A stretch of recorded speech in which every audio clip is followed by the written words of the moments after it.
પ્રોટોકોલનો ભંગ કે લાખો લોકોની સેવા. પીએન માળીના પુત્ર અક્ષય માળી લાઈવ આવ્યા. શું કહ્યું આવો જાણીએ.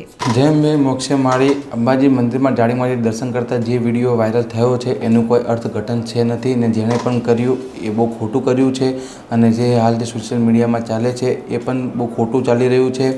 અને અમારો કેમ્પ થાય છે ધોરી મુકામે પીએન માળી ફાઉન્ડેશન. એ કેમ્પની ધજા લેવા મારે જવાનું હતું અને હું ધજા લેવા પહોંચ્યો ત્યારે જ મંદિરની જાળી બંધ થઈ અને મેં જાળીમાંથી માતાજીના દર્શન મેં કર્યા છે.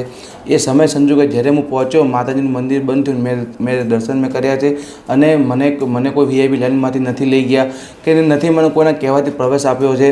એટલે હું બધાને વિનંતી કરું છું કે આ વિડીયોનું કોઈ અર્થઘટન કરશો નહીં. હું તો બદનામ થઉં જ છું, સાથે સાથે આપણી જગતની જગદંબા મા અંબાનો શક્તિપીઠ પણ બદનામ થાય છે. એટલે મારે બે હાથ જોડીને બધાને વિનંતી છે, ખોટો આ વિડીયોનો અર્થઘટન ના કરશો. જય અંબે.